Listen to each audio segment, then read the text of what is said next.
Good morning, everyone. I'd like to call the meeting to order. Welcome to members and staff in attendance to this meeting of the Standing Committee on Alberta's Economic Future.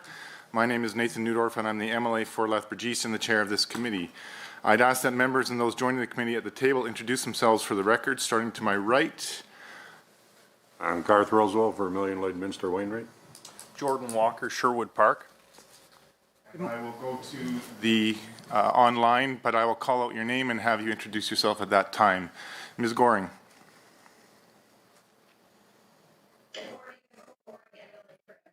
Sounds.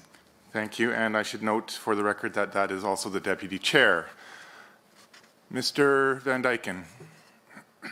Good morning, MLA Van Dyken, Glenn Van Dyken, Athabasca, Bart, at Westlock. Thank you. Ms. Sweet. Good morning, MLA Sweet, Edmonton Manning. Thank you. Mr. Billis.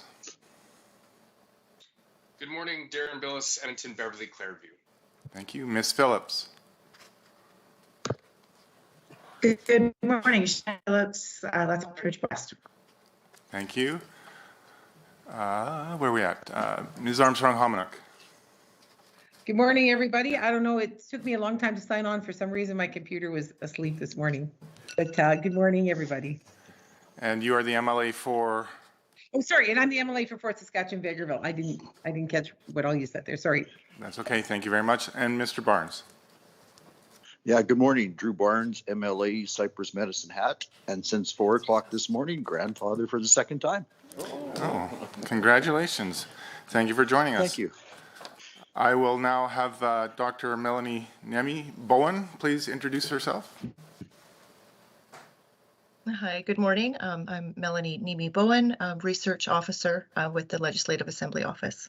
Thank you very much for that. I was in error. There are two more members at the table that I should have them introduce themselves. Good morning, Nancy Robert, Clerk of Journals and Committees. Good morning, Aaron Roth, Committee Clerk. Thank you very much. I would like to note for the record the following substitutions. Ms. Phillips for Member Irwin. A few housekeeping items to address before we turn to the business at hand. I would note for members that masks should be worn in the committee room except when you are speaking, and members are also encouraged to leave an appropriate amount of physical distance around the table. Please note that the microphones are operated by Hansard staff. Committee proceedings are live streamed on the internet and broadcast on Alberta Assembly TV. The audio and video stream and transcripts of meetings can be accessed via the Legislative Assembly website. Those participating by video conference are asked to please turn on your camera while speaking and mute your microphone when not speaking.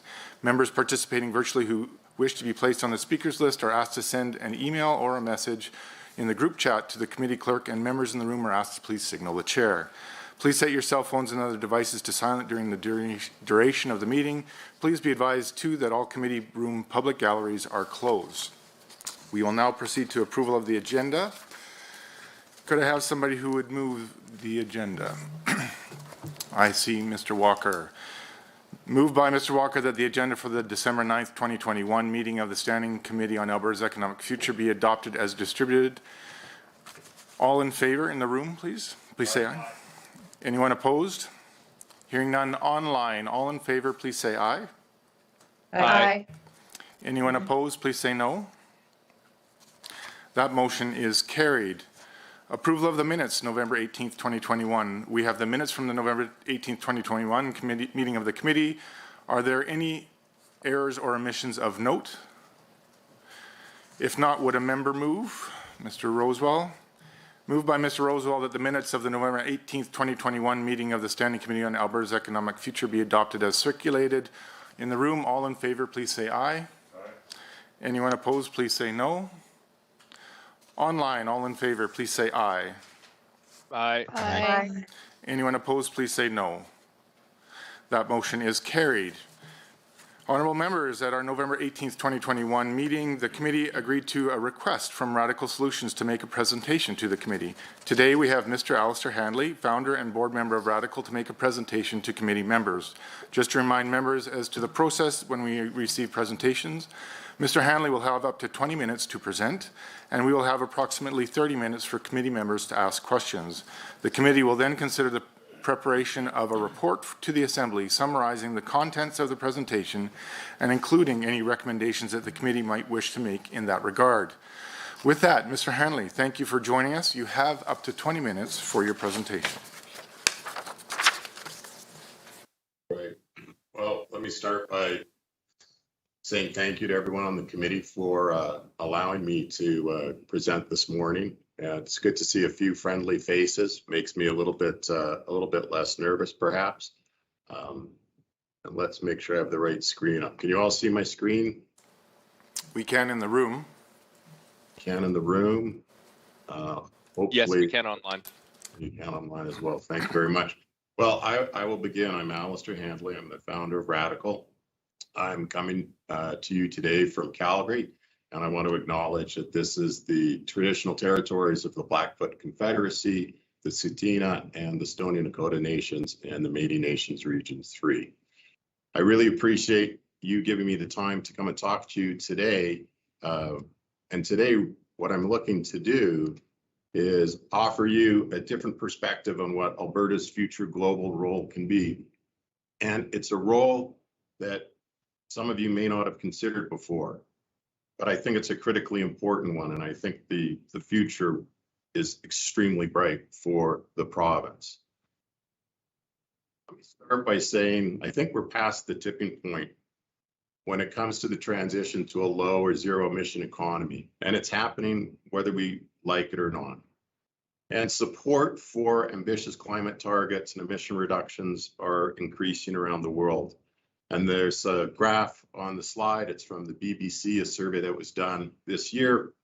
And it shows changes over time from 2015 to 2021 with the perspective of people on action around lowering emissions.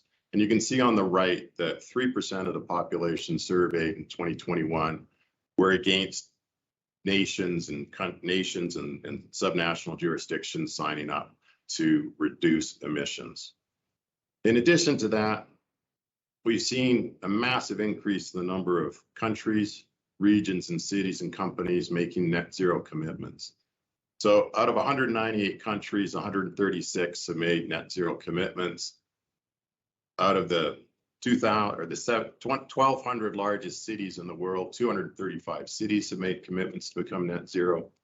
And of the 2,000 largest corporations in the world, 681 have made a commitment to become net zero. What does that really mean? From a global net zero coverage, 88% of emissions, 90% of the GDP, 90% of the population.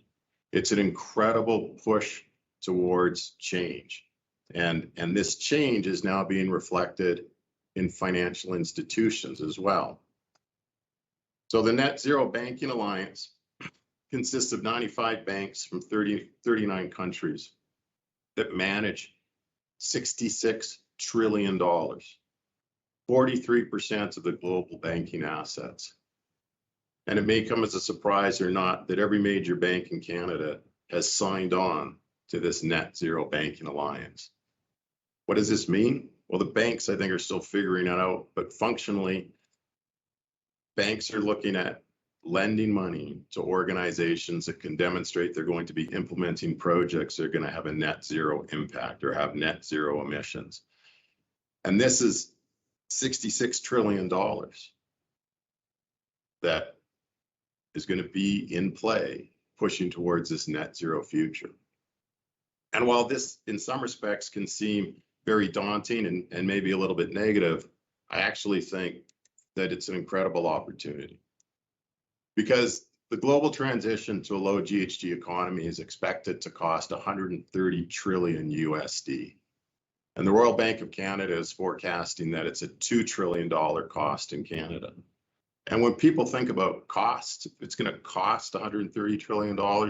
What I read or what I hear is someone's going to make $130 trillion, delivering the goods and services that are required to facilitate this transition.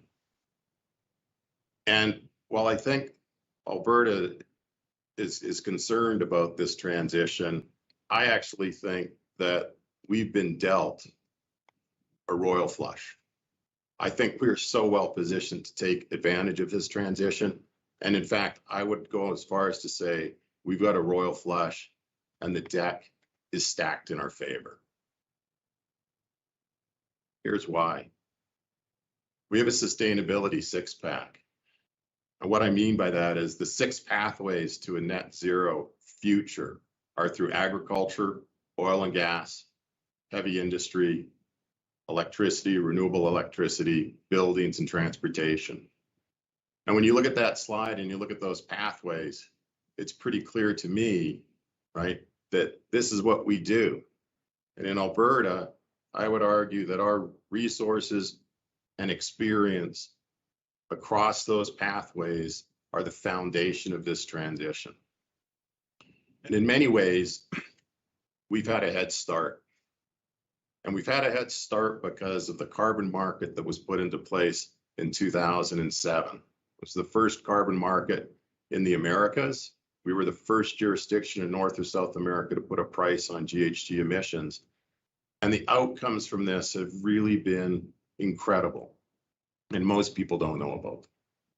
From a purely monetary perspective, the government of Alberta has generated over $2 billion into its revenue coffers through the implementation of this market. Companies and individuals have generated over $2 billion by reducing 107 million tons of carbon dioxide equivalent through the creation of carbon credits. Emission Reductions Alberta, which receives funding from the carbon market revenues, has provided $821 million to 221 clean technology projects worth over $6.6 billion. Here in Alberta, we've generated 17 million agricultural credits for farmers in the province. And there's been 20 million carbon credits generated from the oil and gas sector. This market that's been around since 2007 has stimulated innovation, investment, and that's resulted in new companies, new jobs, new products and services that are now being exported to the world. When we look at what's going on in this space, there's innovators here today and there's future unicorns in the mix. This is a subset of the companies that are operating in Alberta, that are in Alberta, that are working towards profiting from this transition by helping organizations reduce emissions. And these companies today, many of them are operating globally. And over the last year, they've showed job growths of 70% to 500%. There's a specific example, there's two specific examples that I'm gonna mention here where we can see what the results have been of this transition. So the first one is a company called Westgen Technologies. Westgen's a 2.5-year-old company, startup that specializes in retrofitting gas-emitting pneumatic devices in upstream oil and gas facilities. They've grown from a staff of 8 to 21 staff members in the last 4 months and currently have 28 jobs posted. Sales were $6 million this year. They're forecasting 24 million next and over 180 million by 2026, at which time they expect to employ over 400 people in Alberta. And as they said, this is just one small example of the opportunity in front of our province if government creates the environments where companies like ours can prosper.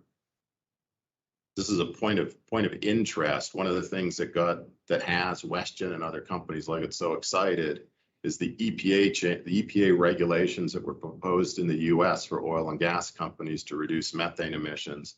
It's an 11 billion opportunity for companies that are going to go in and retrofit those devices. And guess what? We've been doing that for years. It's just an example of how we can take the experiences that we've got and export it. Another result, I think, is Radical.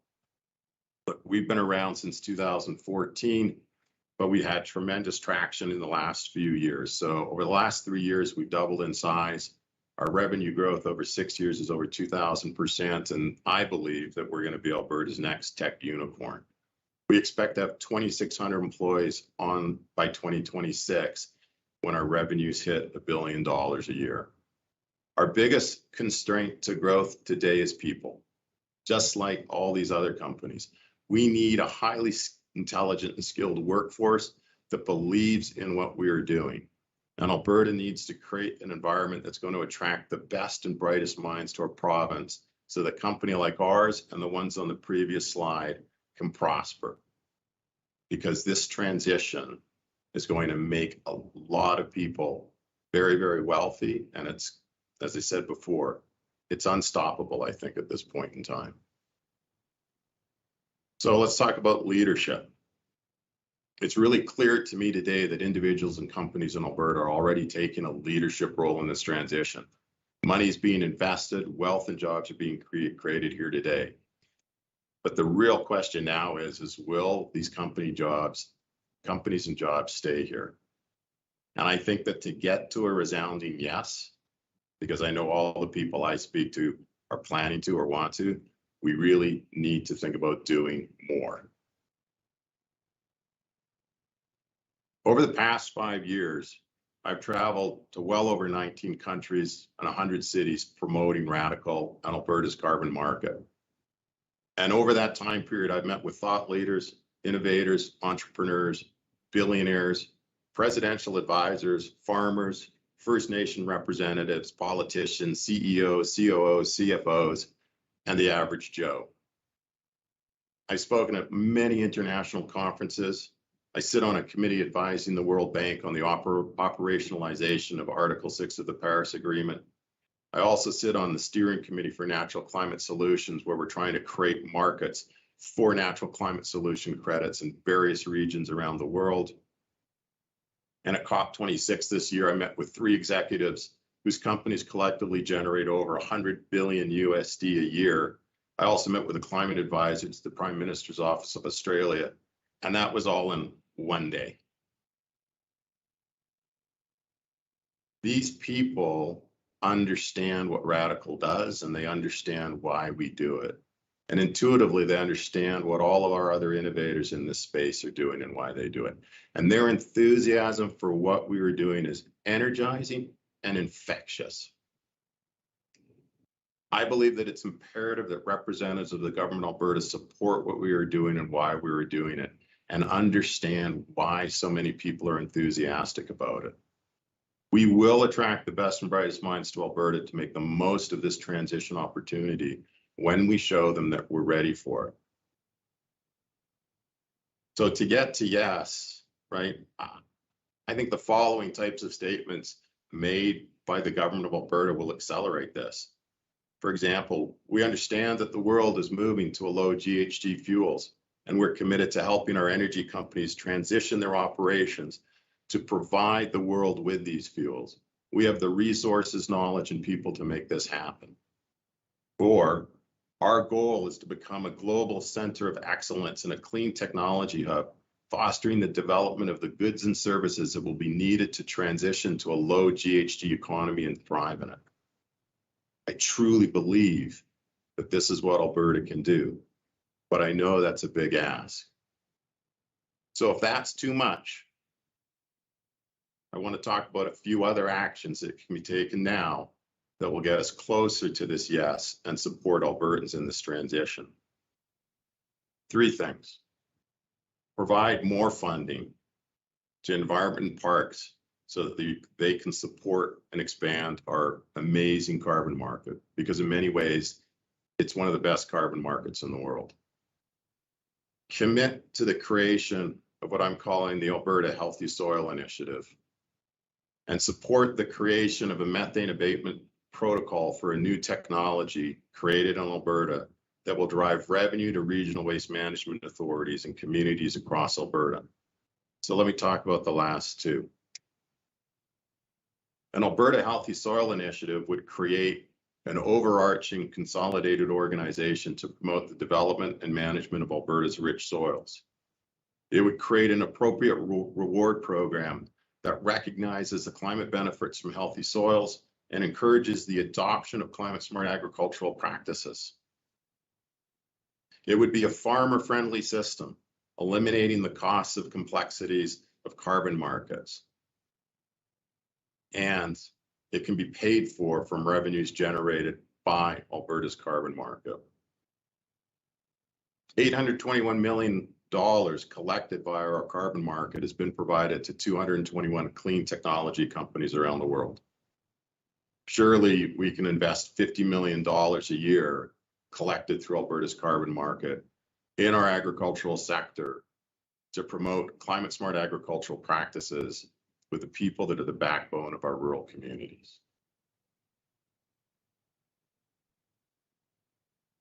The landfill bio cover. We've been working with Tetra Tech Engineering that's developed a new landfill bio cover since about 2016, 2017 to create a protocol that would allow this technology to generate carbon credits. This technology, this landfill cover, is really quite simple in some respects. It creates an environment that supports a bacteria known as the methanotrophs. And these are bacteria that live on methane. They eat it, they consume it, and they produce CO2 as a byproduct. There are more than 100 landfills in Alberta today where this technology can be deployed.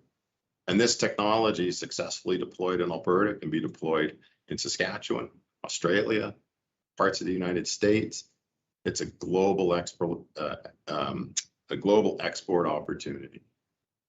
So if the government of Alberta published a protocol to produce credits from these emission reductions, the sale of these credits could generate a new revenue stream for more than 100 communities in Alberta. And again, this would be a world first. This is a list of 25 landfills that are currently operating where this bio cover could be implemented. The Leduc Landfill is piloting this cover now and has been for a few years and has seen a 90% reduction in methane. These projects, if all of these landfills implemented this technology, they could generate up to $40 million worth of carbon credits every year without revenue going into their communities in which these landfills are located. So what's next? I think, as you can see, that I've got a great deal of passion for the space and for the province. And I really do believe that Alberta has been dealt the royal flush. We have the sustainability six-pack. We have the resources and experience that's required to become world leaders in this transition. And truly, my hope is that I can continue to dialogue with you and other members of the government to help us all get to the big yes we want, so we can bring more people into Alberta and create new revenue streams so we can support the lives and livelihoods of everyone who lives here. I'm happy to take questions, and I thank you for your time. Thank you, Mr. Handley. I would now like to open the floor to questions from committee members. And as practice, we will go back and forth. I see Mr. Walker in the room if you'd like to ask a question. Yeah, thank you so much, Chair, and thank you, Mr. Hadley, for your time and for all that you do as an entrepreneur. It's my understanding that you have helped Shell. They've been one of your clients, and if I'm mistaken, no worries, you can perhaps provide another example as to how your company has provided service. The reason I'm interested in the Shell Quest carbon capture storage program, obviously it's in mine and MLA Armstrong Homniuk's area. Strathcona County has 3 refineries producing 2/3 of Western Canada's crude oil refining capacity, not to mention 75% of petrochemical refining capacity in Canada through the industrial heartland. So if Shell was a client of yours, I'd be really curious in that specific example, sir, how you provided service to that very successful carbon capture project, having stored 5 million tons of CO2 since it came online, I think, in late 2015. And if you weren't providing service to that client, please provide other examples of Radical Solutions service to clients. Thank you so much. Thank you for your question. In fact, there are members of the team at Radical that helped develop the protocol that's used to quantify the emissions from the Shell Quest project, the CCS project.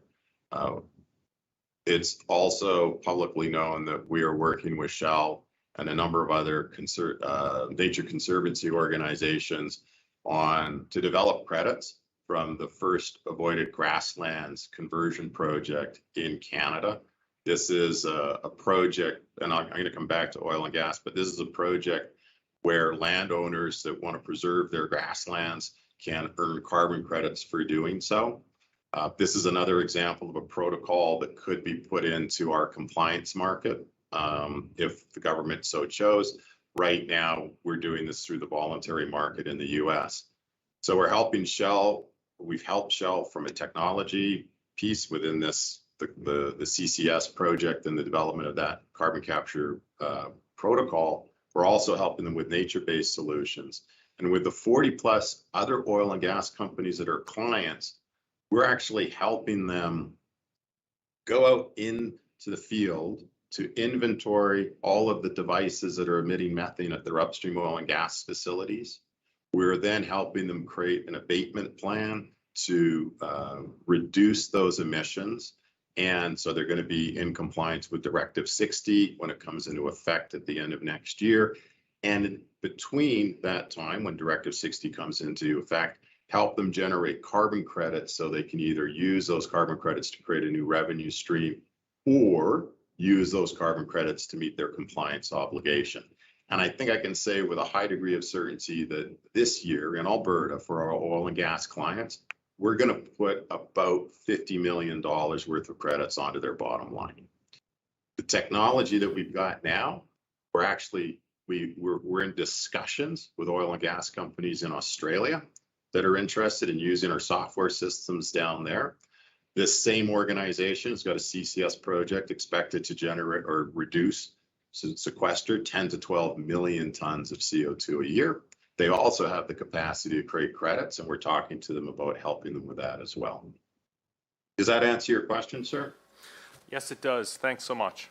Mr. Walker, do you have a follow-up? Yeah, just quickly, I would say you've been mentioning Australia a lot in your presentation, and they're also a leader in clean tech as moving forward through the 21st century. I'm just wondering, on the natural gas file, as you know, our government's announced a very robust natural gas strategy, and we're proud of that. Now, Australia is the LNG export leader.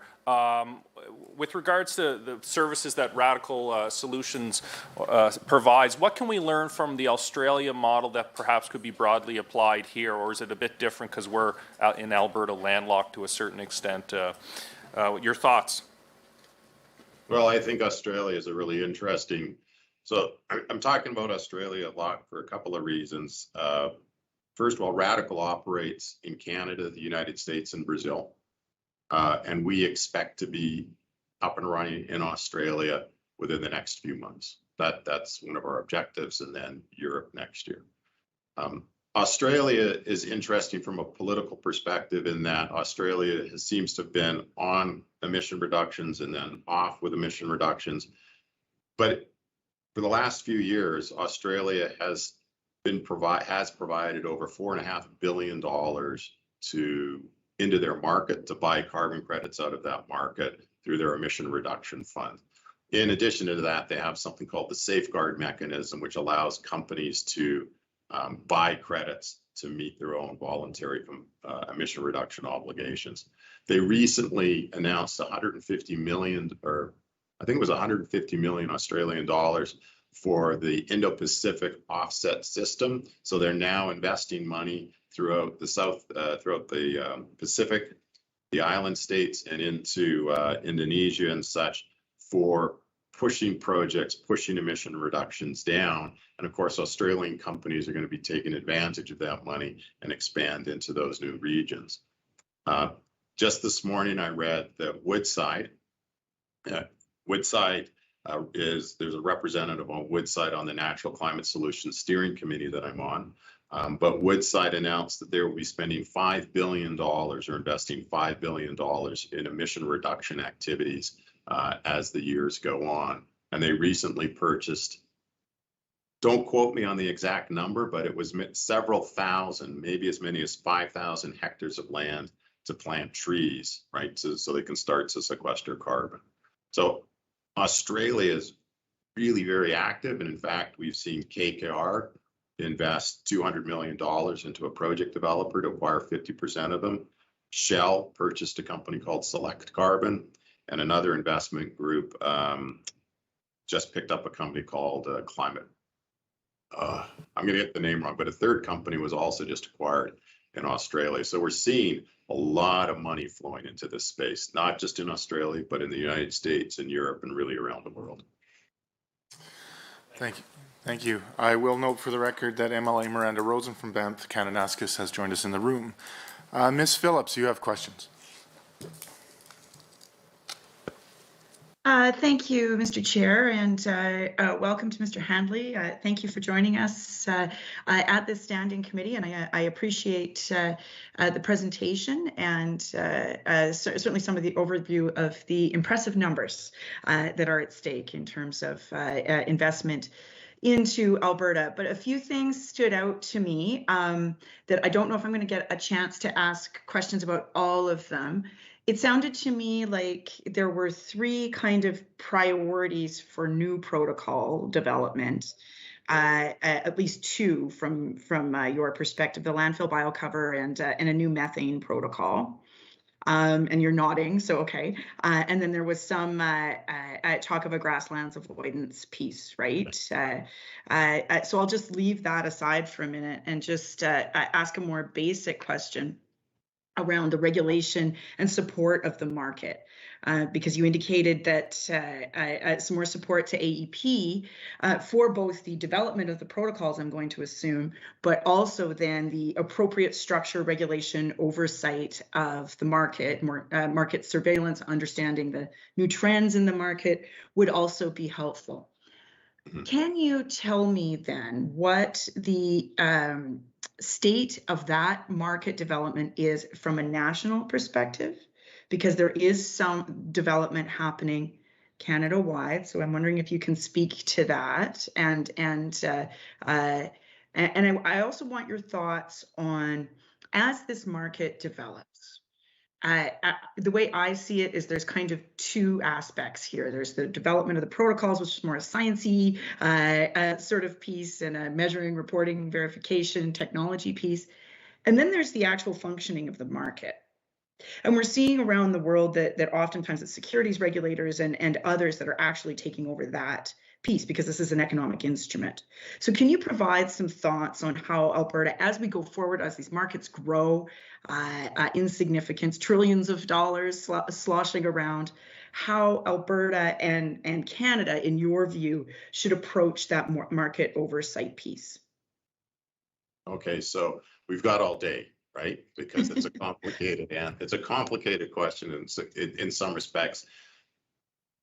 But in some respects, there's a reasonably simple answer. So first of all, just for the benefit of everyone on the committee, there's really two types of carbon markets in the world today. There's a compliance market, which is a market that is implemented by a national or a subnational government, typically put in because of an act and then regulations that support the functioning of that market.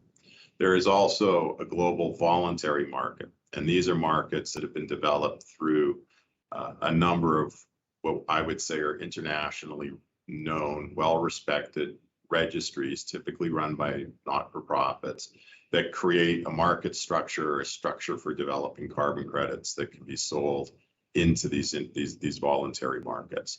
You've likely heard of the Mark Carney Task Force for Scaling Voluntary Carbon Market. That group has suggested or is forecasting that by the end of the decade, that voluntary market will require between 1.8 and 2.7 billion carbon credits. Internationally, when we look at Article 6 of the Paris Agreement, which was agreed to in Glasgow, that creates the potential for a large international market where countries are trading these credits. But here in Canada, we have the federal government's output-based pricing system, which is effectively a market framework. And within that market framework, the federal government is currently working on forestry protocols, ODS, ozone depleting substances destruction, and a landfill gas methodology. These are the three of their priority areas. The fourth is a protocol for the agricultural sector. When those protocols are adopted,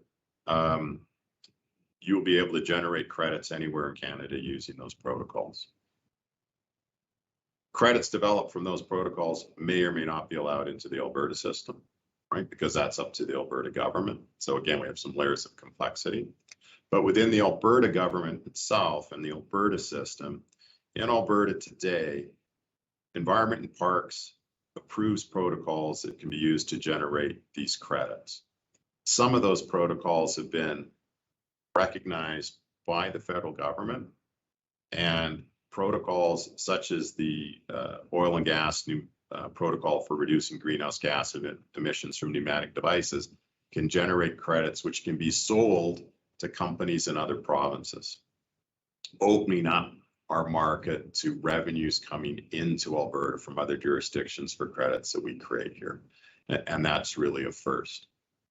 What we see in the markets today is they're insular. There's a lot of walls built up between markets within Canada and globally. And as pressure comes, financial pressure in terms of scrutiny, I think we are going to start to see more oversight with respect to the credits that are being developed, how they're being developed, and how they're being verified. But I'll go one step further and come to sort of one of the fundamental opportunities, which is everything related to these markets, everything related to net zero, everything comes down to the quantification or the measurement of emissions, emission reductions, and emission removals, emissions that are being stored in the ground or pulled out of the atmosphere. And companies in Alberta know how to do that as well as, if not better than, any company in the world. And that in and of itself is one of our biggest export opportunities. Ms. Phillips, do you have a follow-up? Sure, Mr. Chair, thank you. So I want to just, for the benefit of the committee then, I'm wondering if you can tell us just a little bit more about some of the developments between COP at Paris and Glasgow around what Article 6 is and why it's important for us in Alberta. You sort of has said that, like, look, we have a carbon market and others don't, and that's a starting point. And so if there's an international framework and companies are following this money, it helps to have a provincial framework, which we have had for, 15 years now, right? But I'm wondering if you can say a little bit more about what that opportunity means and why companies like yours, but also big companies that are affiliated with the International Emissions Trading Association and so on, where they see the opportunities and how much, if you can just provide maybe more of a qualitative observation on how much energy is going into these markets, like quite literally, I guess, and just kind of share with Albertans like why you think, as an Albertan, when you go to those tables, why you see opportunity in those spaces. Yeah, wow. So COP26 or COP in and of itself, not any particular COP, but COP has so many different levels of engagement in it and so many different levels of activities going on that we have to pull them out into buckets. So one of the primary purposes of COP is to create a system or a global agreement on how we reduce GHG emissions. And in Paris in 2015, the Paris Agreement, this was sort of an agreement that allowed countries, and I'm going to oversimplify, countries to create plans individually of how they were going to reduce emissions, and these were recorded in what's called their nationally determined contribution. And that agreement was signed, and then it was later ratified by, I believe it was 196 of the 198 countries. 2 countries, Syria and a Central American company, didn't agree to it because they didn't think it was going far enough. The United States pulled out. But despite those issues, the momentum around COP continued, or the Paris Agreement. Missing from the original Paris Agreement was an arrangement that would define how countries would be able to trade emission reductions between themselves, between each other. So what does this mean? It means that if there is a country that magically figures out a way to reduce millions of tons of carbon dioxide a year by pulling it out of the atmosphere, for example, and Canada, which has got an NDC or a nationally determined contribution or commitment to be net zero in the future, and Canada's unable to do that using technology or changing the way we do business, Canada could purchase these emission reductions generated in another country and apply them against their emissions and say, look, we've now reduced and we're bringing them down. So this creates this massive international market. So you see the government of Singapore supporting the development of an international exchange, right? They're engaged at the exchange level. You see corporations looking at this from the perspective, well, how are we going to become intermediaries in these markets? Or how are we going to continue to create value or accelerate our transition by leveraging these markets? For a company like ours and Radical, we look at this and we go, we have this a very robust price on carbon in North America. And for Canada or for a province, for a company to meet their net zero commitments, they might be looking at investing in or purchasing credits from overseas. My concern is that those credits that they might purchase overseas might be at a really low price, right?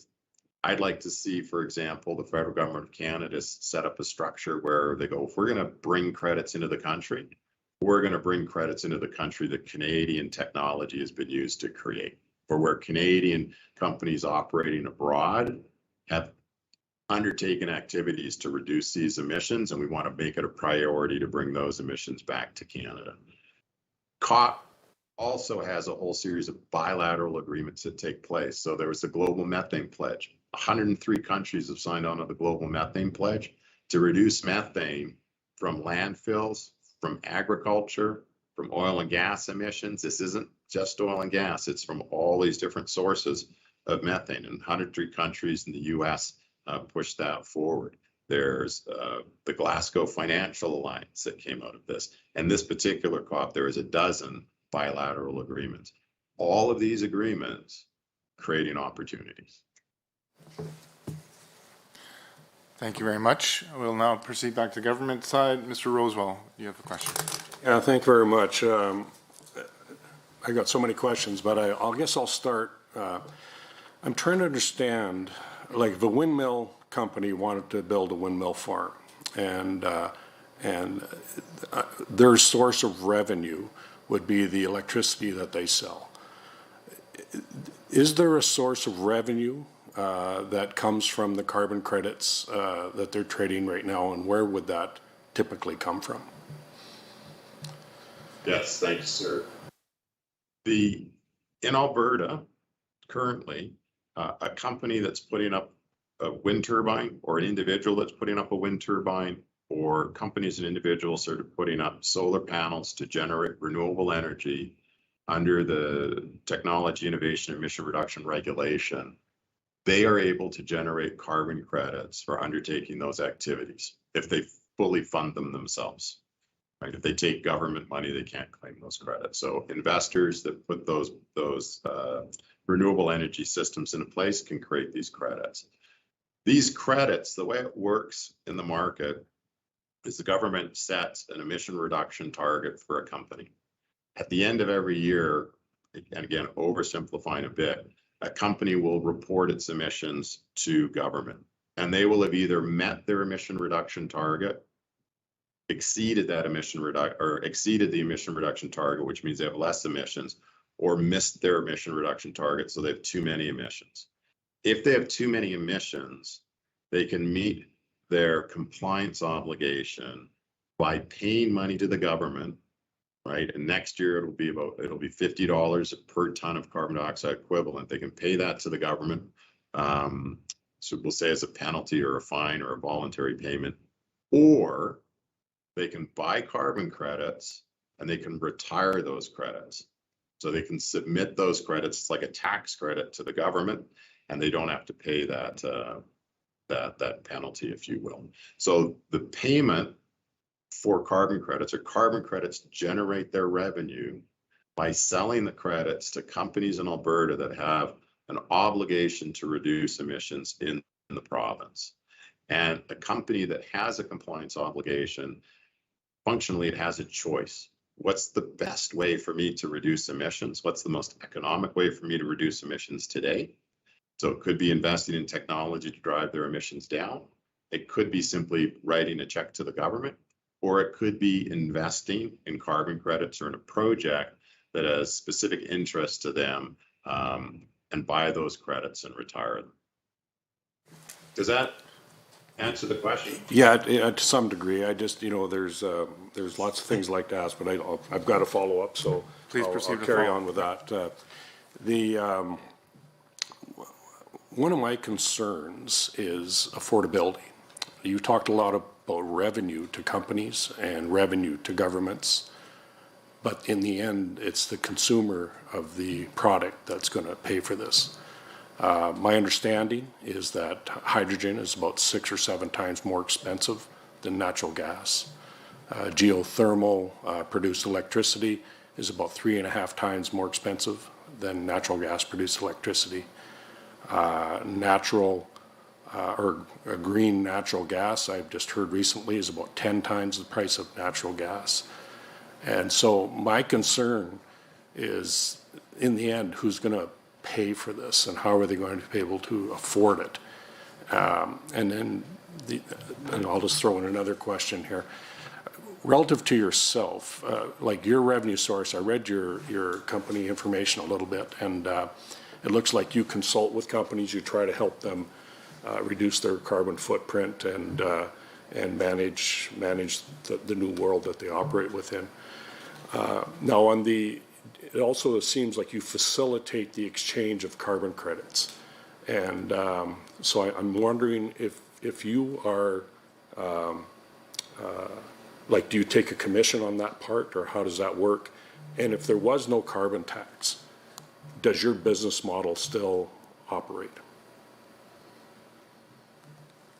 Good questions. I'll start at the latter questions while I try to remember the former ones. But yes, our company will continue to operate with or without a carbon tax in Alberta. The reality is that in different parts of the world, they're far more. They're acting in areas where we're simply talking about. So Europe would be a particularly good example. In fact, I know a startup company here in Calgary that they started last year with 4 people. They're going up to, I think, 50 people this year, and all of their revenues coming out of Europe, right? They don't do any sales in Canada because there's no real demand for their services here yet. Our organization, we do take a commission when we generate credits for a farmer or a company, but we don't charge them anything up front for our service. So we take a success fee typically. So if we're not successful in generating credits for our clients, we don't get paid. We also invest globally in credit streams. Where you are investing in projects around the world right now, or investing in credit streams around the world, because we see a significant appreciation in value and demand for those credits as this market unfolds.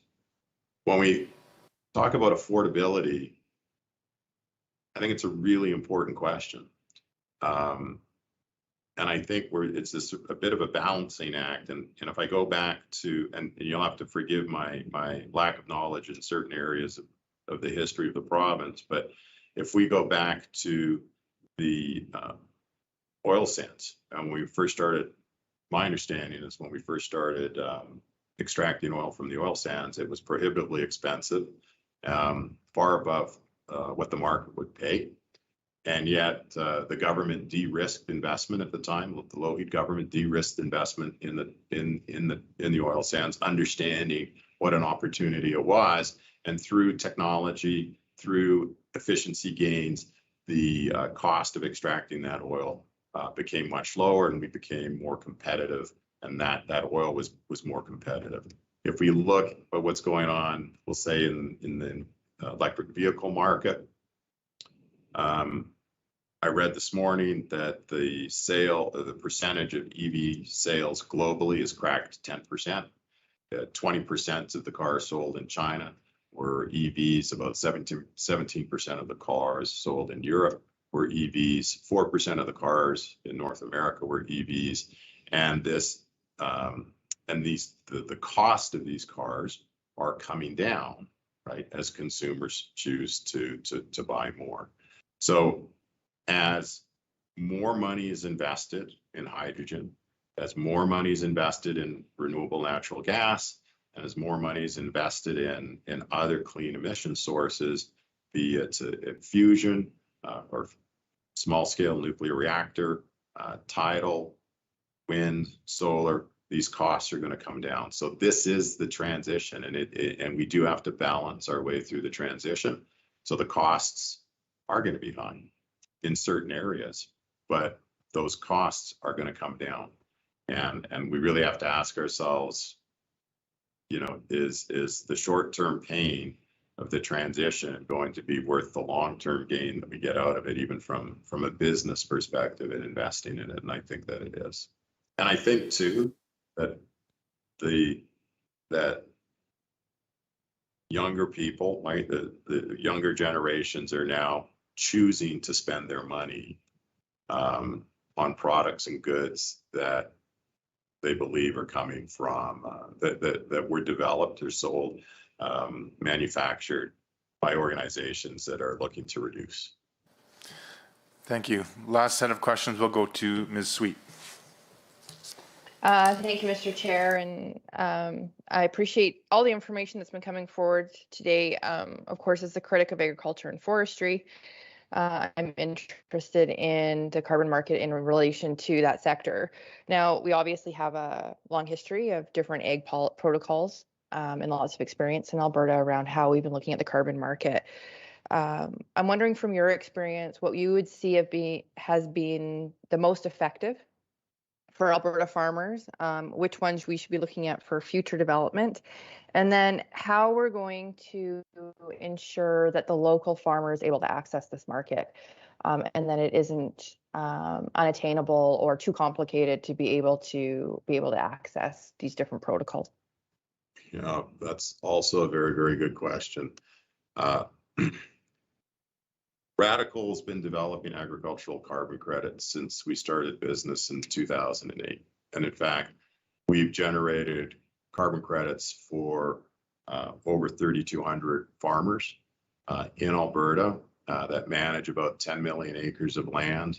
And that land is owned by, I think, over 18,000 individuals. And the money that's generated from those carbon credits is flowing to those farmers. And in some instances, it's been flowing down to the landowners as well. The protocol in Alberta, so there's two agricultural protocols that have generated credits in Alberta recently: the Conservation Cropping Protocol and a protocol for feedlots where they're reducing enteric emissions in cattle by adjusting their diets. I'm going to focus on the Conservation Cropping Protocol. So the Conservation Cropping Protocol is I'm going to say it existed since 2007. There was a different protocol in front of it, but it morphed into the Conservation Cropping Protocol. And that protocol has generated close to 17 million carbon credits. That protocol is ending at the end of this year. It's been determined, and I don't know how it was determined because it wasn't made public, that the activities generating those credits are no longer additional. So the revenue that's been going into farmers' hands since 2007 is going to stop at the end of this cropping year. There is, to my knowledge, no plan to replace that protocol or amend that protocol so that those farmers can participate in the benefits of the market at a time when they're seeing their carbon tax under the federal program increase year over year to an anticipated cost of over $13 per acre by the end of the decade. We have a protocol that was approved called the Nitrogen Emission Reduction Protocol, or the NERP protocol. That protocol's never been implemented, created zero credits, because the protocol's been designed in a way that it's just not economically viable. Right? There's a lot of people who were making suggestions on how to modify that protocol so that it could be used, but no action's been taken on it.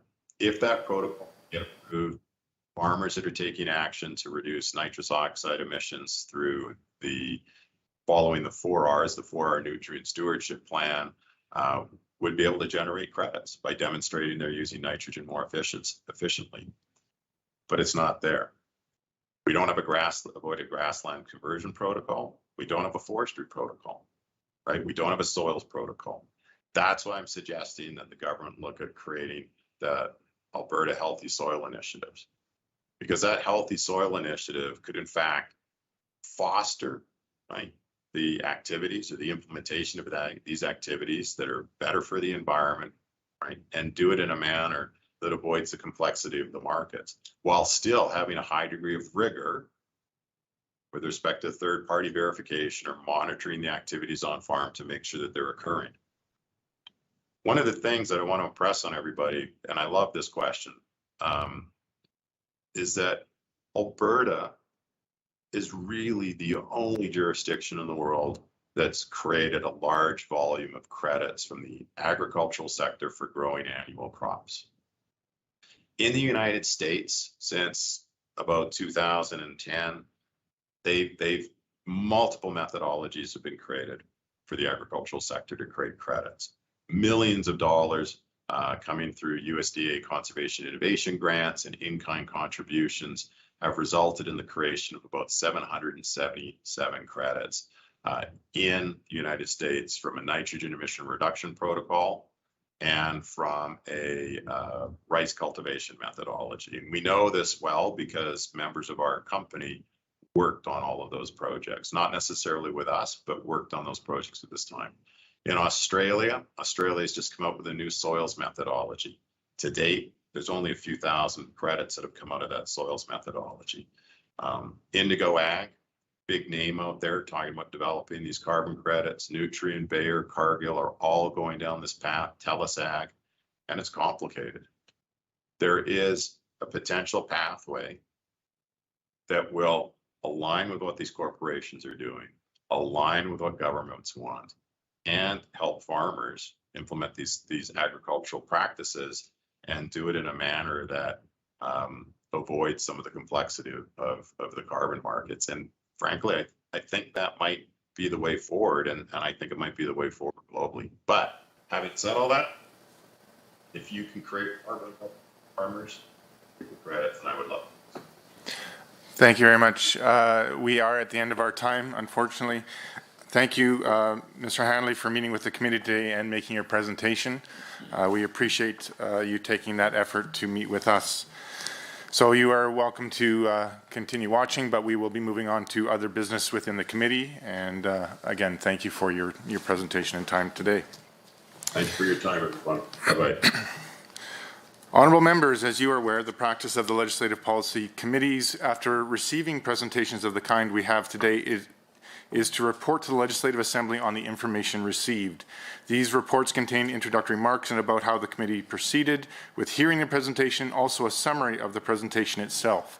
Standing Order 52.08 subsection 3 also provides the ability for the committee to report to a minister or responsible public official on issues arising from a public meeting. At this time, I would open the floor to any comments, questions, or motions in relation to the committee reporting to the Assembly on today's presentation. Mr. Chair. Okay, I saw Mr. Rosewell, and I'll come back to you, Mr. Billis. Mr. Rosewell? I'd like to make a motion to start the ball rolling here, that the Standing Committee on Alberta Economic Futures direct research services to prepare a draft report to the Legislative Assembly summarizing the presentation heard by the committee at its December 9th, 2021 meeting, and that the committee authorize the chair and deputy chair to approve the final report after its distribution to the committee. Thank you. We'll have that put up on the screen Once it's on the screen, Mr. Billis, we will come to you for comment if you'd like. I hope you can see it there. Mr. Billis, you have first response. Is that? Okay. Yeah, I think so, yeah, go ahead. Mr. Billis, yeah. Yeah, just I'll thank Mr. Roswell for proposing this motion. I was going to propose a similar motion, so I'm in favor of this. Thank you, Mr. Billis. Appreciate that. Any others wishing to comment or provide debate on this motion? Seeing none, I will just take a moment. I'm remiss. I would like to introduce MLA Michaela Fry from Brooks Medicine Hat has joined us online, just for the record. Seeing no other discussion on this motion, I will ask those in the room, all in favor, please say aye. Aye. Any opposed, please say no.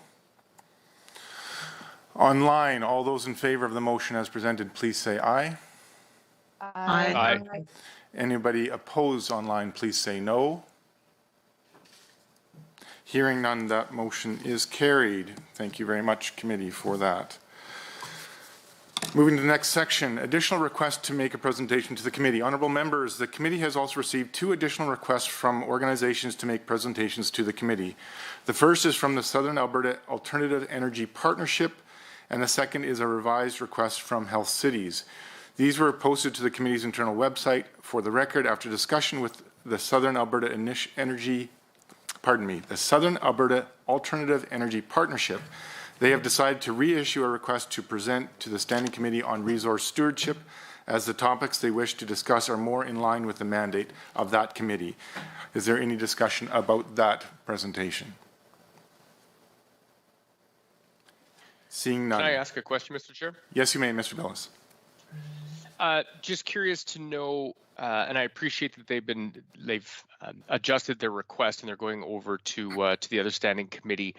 Is there any mechanism or way to ensure that that they do in fact they will have an opportunity to present to that other committee in a I hesitate to use the word timely, but that it doesn't become a request that sits on the table for an extended period of time?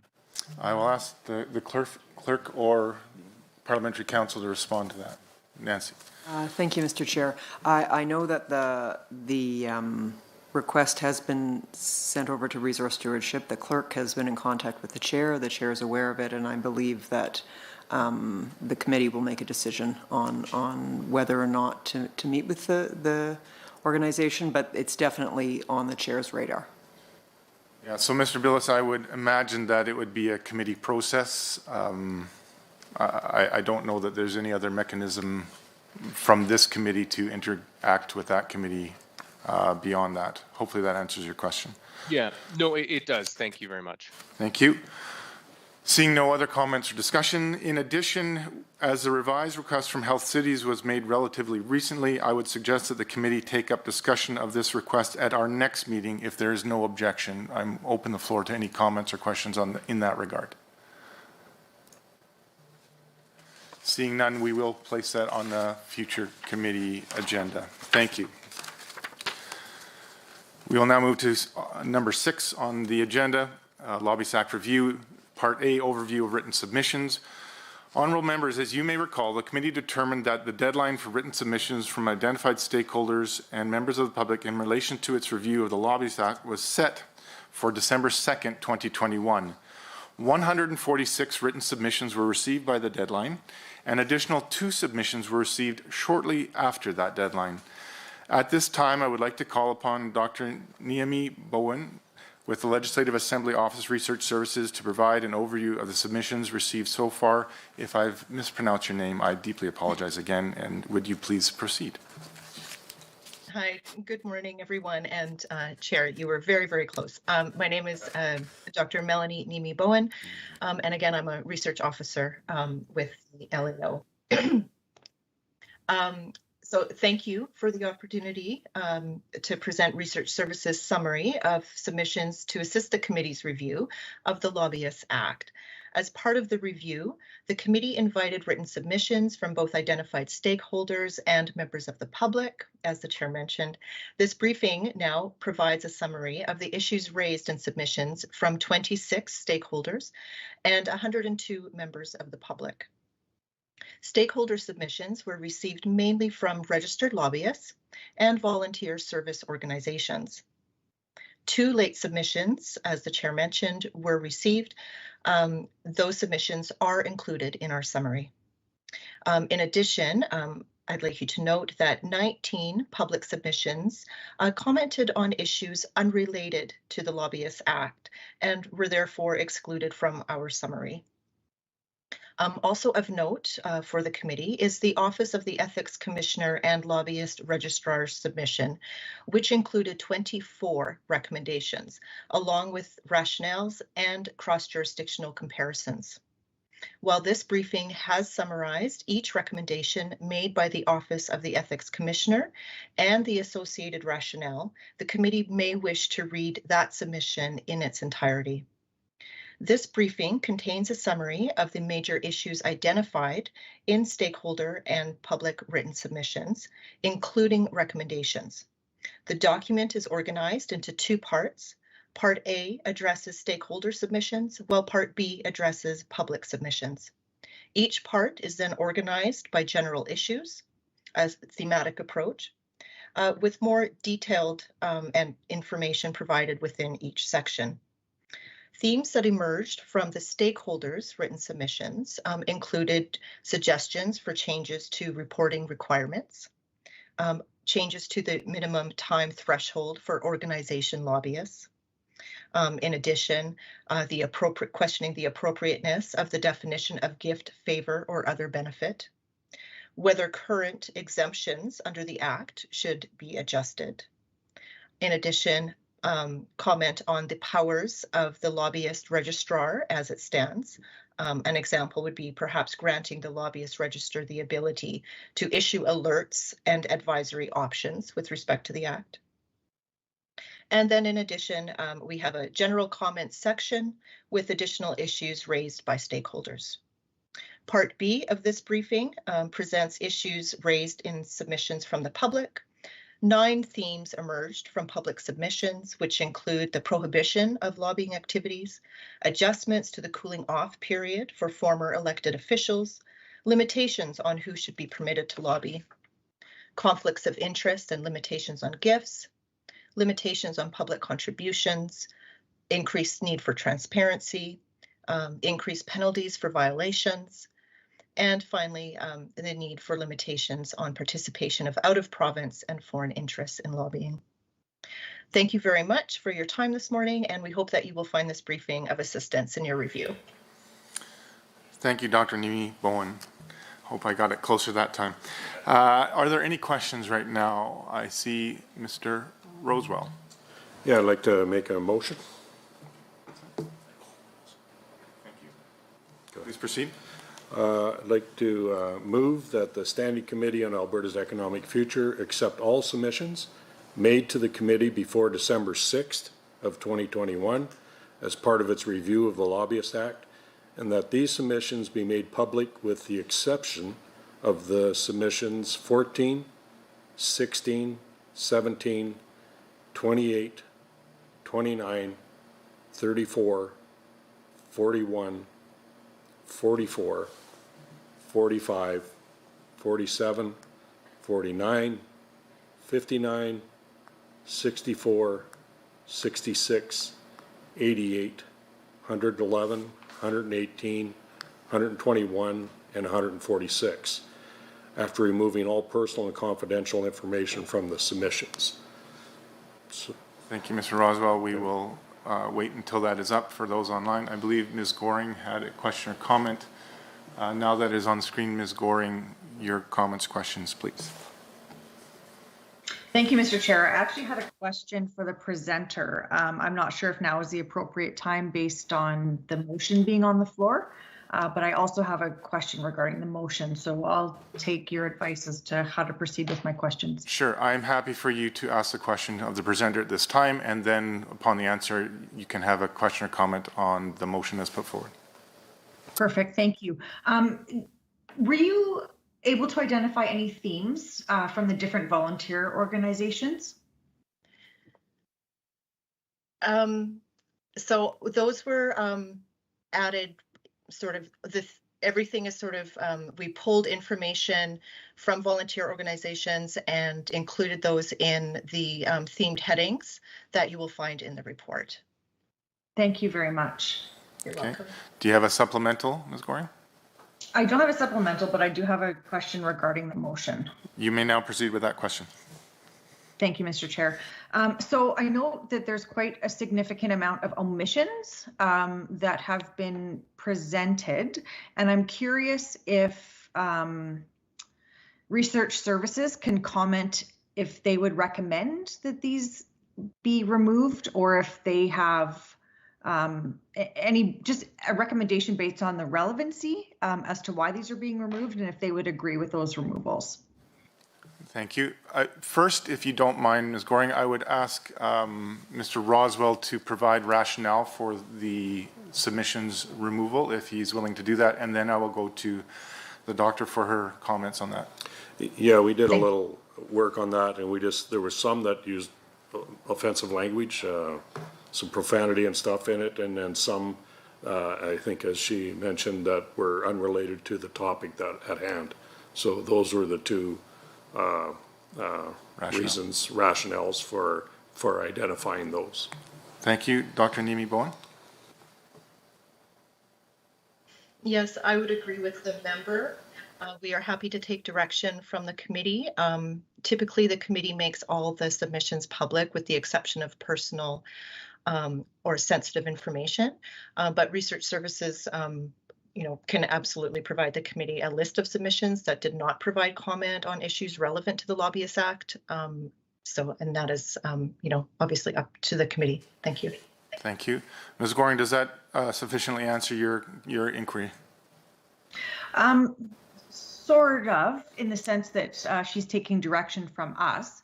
So I'm just curious if the profanity can be edited out, if it still relates to the actual submissions that we requested in the relevancy. Is that an option to just remove the profanity? I will go to Parliamentary Counsel, Ms. Robert. Thank you, Mr. Chair. Yes, Ms. Goring, that's definitely been certainly a past practice, that when there's a submission that's relevant but has profanity or other sort of sensitive language, that can definitely be redacted before it's published. So it's completely up to the committee. In the past, as Dr. Nimi Bowen suggested, committees have generally published all of the submissions, but it's certainly up to the committee. If the committee doesn't want, there are quite a few that appear to be not relevant to the review, so if the committee doesn't want them on the public website, that's perfectly fine. It's completely your decision, and the LAO will adhere to whatever it is you decide. I hope that helps. Thank you. Thank you. I would like to ask Dr. Nimi Bowen if she would mind commenting on those submissions that used offensive or vulgar language. If that portion was redacted from that submission, would there be anything of substance left worth posting? If she would mind commenting, if she feels free to make that differentiation for us. I would say that the 19 submissions that we did not summarize did not have any information in them that was relevant to the work of the committee in terms of its review of the Lobbyists Act. Thank you. And would the 19 that you did not, would those align with the 19 numbers as in Mr. Roswell's submission for motion? Yes, they do. Thank you very much. Ms. Goring, does that clarify it enough at this point? Absolutely. Thank you so much. Thank you, Ms. Goring. Are there any other questions? Mr. Mr. Billis. I'll turn on my camera. No, I appreciate the questions and the exchange. So just to clarify, the 19 that are being excluded are the 19 that do not have relevance to the but other submissions that did include offensive or vulgar language are still part. They're different from the 19, and they'll still be included. Is that correct? Dr. Nimi-Bowen, would you please comment? Yes, that is correct. If there was offensive language, however, there were issues raised that are relevant to the Lobbyist Act and the work, excuse me, of the committee. Those are included in the summary that we have provided for you. Okay, wonderful. That answers my question. Thank you, Chair. Thank you, Mr. Billis. Any further questions on this motion? Seeing none, I'm prepared to ask the question. All those in the room in favor of this motion, please say aye. Any opposed, please say no. Online, all those in favor, please say aye. Aye. Online, any opposed, please say no. Thank you. That motion is carried and so ordered. I'm just going through. We have done that. We don't need to speak to that. Honourable members, the committee has an opportunity in section B has at this time to determine whether it wishes to receive oral presentations from stakeholders and or the public in relation to its review of the Lobbyist Act. It is common practice for committees conducting comprehensive reviews to invite those who have made written submissions, particularly stakeholders, to make oral presentations to the committee, which helps the committee to clarify and seek more detail on topics raised in those submissions. I would like to open the floor to questions and comments on the matter of oral presentations. Mr. Walker. I have a motion I'd like to move, Chair.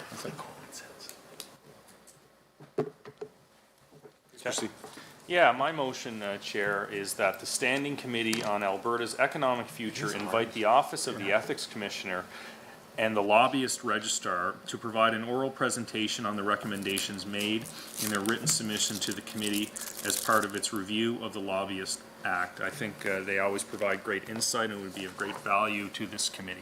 Thanks, Chair. Thank you, Mr. Walker. We will wait for that to be put on the screen. I apologize, Ms. Goring. I didn't see your request earlier. We will go to you as soon as that is on the screen for questions, comments, or whatever you would require. It is now on the screen, Ms. Goring, if you have any comments or questions at this time.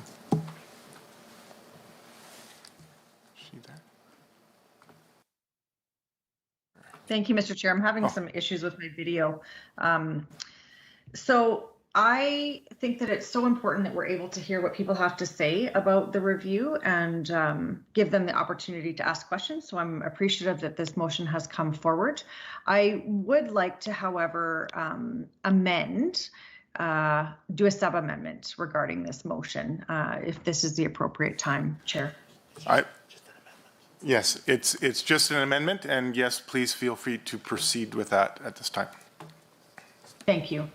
So after registrar, I would like to include the Edmonton and Calgary Chambers of Voluntary Organizations, the Alberta Chamber of Commerce, the Alberta Teachers Association, Alberta Municipalities, Prairie Sky Strategy, Suncor Energy, Canadian Renewable Energy Association of Alberta, Independent Power Producers Society of Alberta, the Muttart Foundation, and Dr. Jeffrey Hale from the University of Lethbridge, and B, striking out submission and replacing it with submissions. This was already provided to the chair prior to the meeting. Thank you. We will allow that to be posted. Thank you.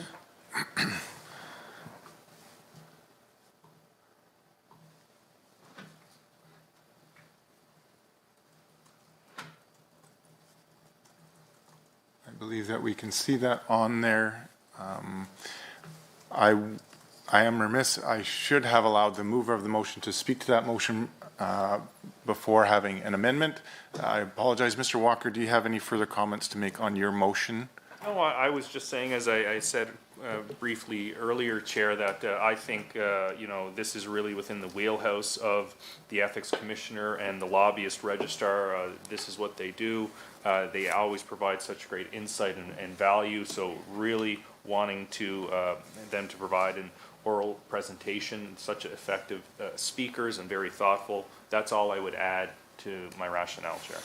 Thank you, Mr. Walker. I will now go back to Ms. Goring if she has any further comments on her amendment to the motion, if she wishes to make any comments at this time. Thank you, Mr. Chair. I think that it's really important that we hear from the specific list that we've provided. I think that in the past, when this act was reviewed, both opposition and government members provided names. I think that the list that we brought forward has some specifics that we should be able to hear from. They offer some unique perspectives when it comes to this review. And I hope that all members support the revision that I requested. Thank you. Thank you, Ms. Goring. I see MLA Rosen has a comment or question this time. Thank you, Chair. I certainly agree with Member Goring that we want to have more stakeholders participate in this review going forward. However, I do believe that in the essence of being diligent with committee time and resources, there are some similar or duplicative stakeholders in this list. So if I could, I would like to propose a sub-amendment to the amendment. All right, please proceed. Thank you, Chair. So again, in the essence of being diligent with our time, there are some duplicative stakeholders when it comes to energy and charitable organizations. I do also believe we want to be careful not to invite any organizations that are hardline partisan in front of the committee. I don't believe that that's in the public's best interest.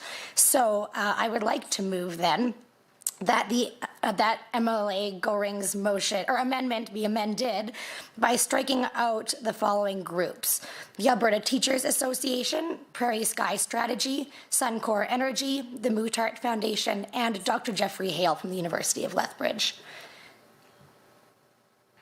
Thank you, Ms. Rosen. We will wait while that gets added to the list. Do you have any further comments that you'd like to make at this time? Yeah, I think that striking out those specific stakeholders leaves us with a good list that still covers both renewable and non-renewable energy lobbyists, as well as voluntary and charitable organizations. Yeah, so I think we still got a good coverage on both sides of the argument, on both sides, but it does remove any potential duplicative content we may receive and any hard partisanship. Thank you, Melanie Rosen. Can you just verify what is on the screen captures your... Yes, that is correct. Yes, that's good. Thank you. I would invite any other members who have any comments or questions regarding the sub-amendment. Mr. Billis, please feel free to take the floor.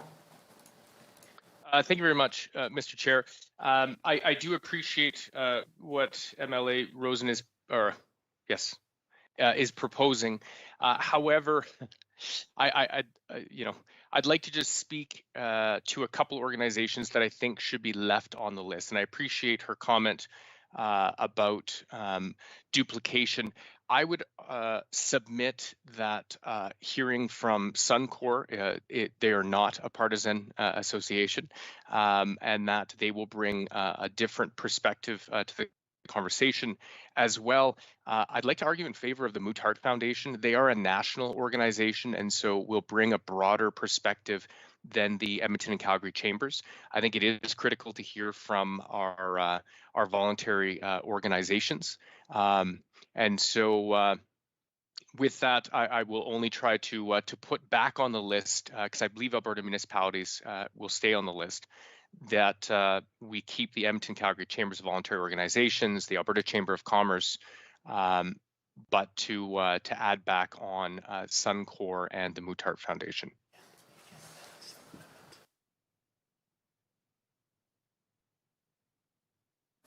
Okay, just for the knowledge of the committee, we are unable to amend a sub-amendment, so I would suggest that when we vote on the sub-amendment, if it was to be defeated, another sub-amendment could be put in place at that time.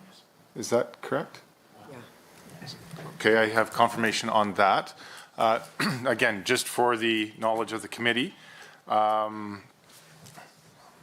I would look to a member from the government side or the mover of the sub-amendment to speak to Mr. Billis's comments at this time. Ms. Rosen. Yeah, just confirming, can I amend my own sub-amendment? No. No, okay. You can speak to it. We'll vote on the sub-amendment, and then I would offer the opportunity for you to present a new sub-amendment if that was the will of the committee.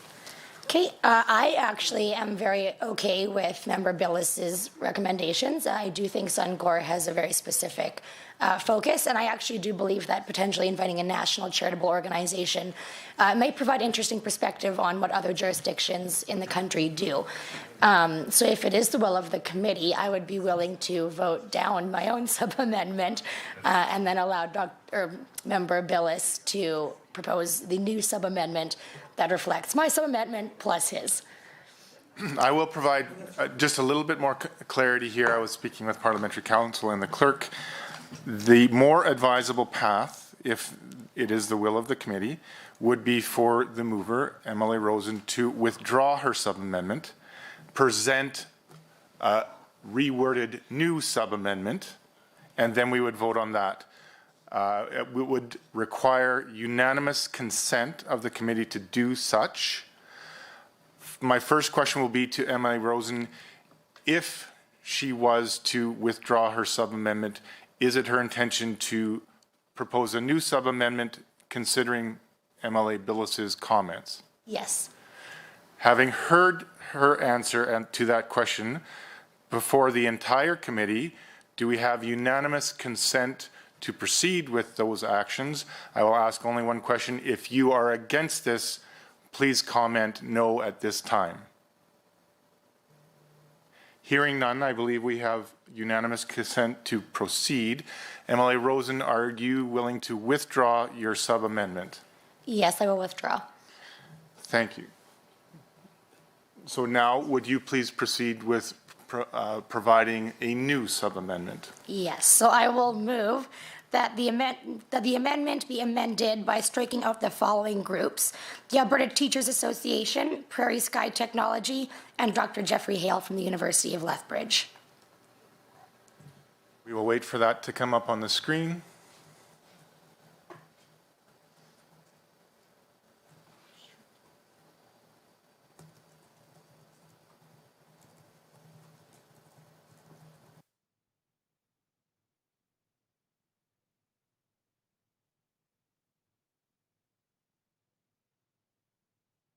While we are waiting, is there anyone online who would like to add further comment to this complicated procedure?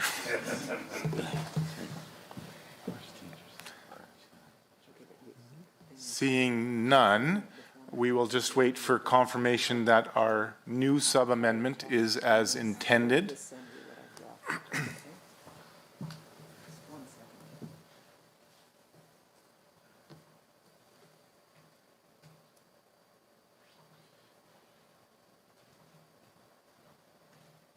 I still see some.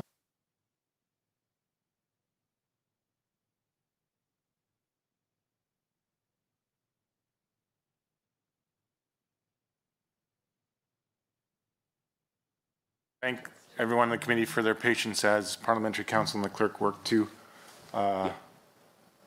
catch up to our discussions.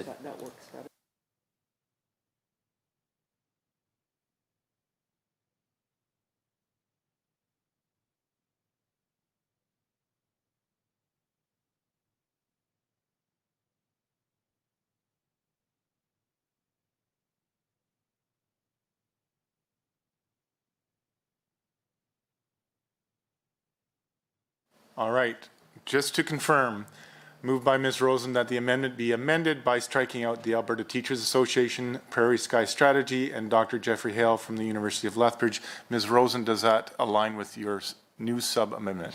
Looks perfect. Any other comments from anyone online at this time? Seeing none, I will take a motion. All in the room, all those in favor of the new sub-amendment, please say aye. Aye. Any opposed, please say no. Hearing none, online, all those in favor of the new sub-amendment, please say aye. Aye. Aye. Anyone online opposed to the sub-amendment, please say no. Hearing none, that sub-amendment is carried.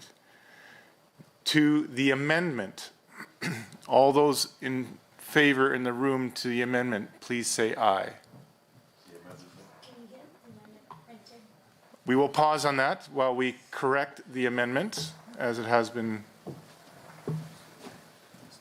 addressed, and then I will read that amendment out again and ask for confirmation that is in order. And it's, so the amendment moved by Ms. Goring, that the motion be amended by adding the following after registrar: the Edmonton and Calgary Chambers of Voluntary Organizations, the Alberta Chamber of Commerce, Alberta Municipalities, Suncor Energy, Canadian Renewable Energy Association of Alberta, Independent Power Producers Society of Alberta, the Mootart Foundation, and B, by striking out submission and replacing it with submissions. Ms. Goring, is that in alignment with your understanding of the amendment that you proposed? Absolutely. Thank you very much. Seeing no other comments, I will go to the room. All those in favor of the amended amendment, please say aye. Aye. Anyone opposed? Aye. Anyone opposed, please say no. Online, anyone, all those in favor of the amended amendment, please say aye. Aye. Aye. Aye. Online, anyone opposed, please say no. Hearing none, that amendment is passed and so ordered. Now on to the original motion. As amended. As amended. I will, just for clarity, are there any other comments to the motion as amended by anyone in the room or online? Seeing none, we will call the question.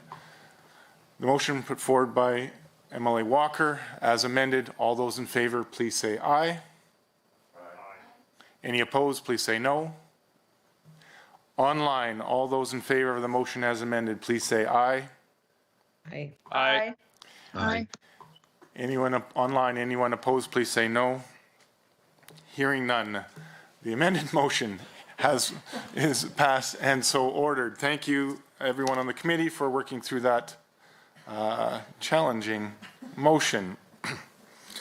Are there any other comments, questions, or discussion on oral presentations at this time? Seeing none. Thank you, everyone. Other business. Are there any other issues for discussion before we wrap up today's meeting?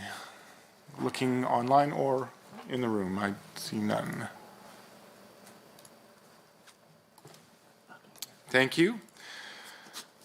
Date of the next meeting. The next meeting will be at the call of the chair. If there is nothing else for the committee's consideration, I will call for a motion to adjourn. Mr. Rosewell. Moved by Mr. MLA Rosewell that the December 9th, 2021 meeting of the Standing Committee on Alberta's Economic Future be adjourned. All those in the room in favor, please say aye. Aye. Anyone opposed? Hearing none online, all those in favor, please say aye. Aye. Aye. Anyone opposed, please say no. That motion is carried. Thank you very much, everyone.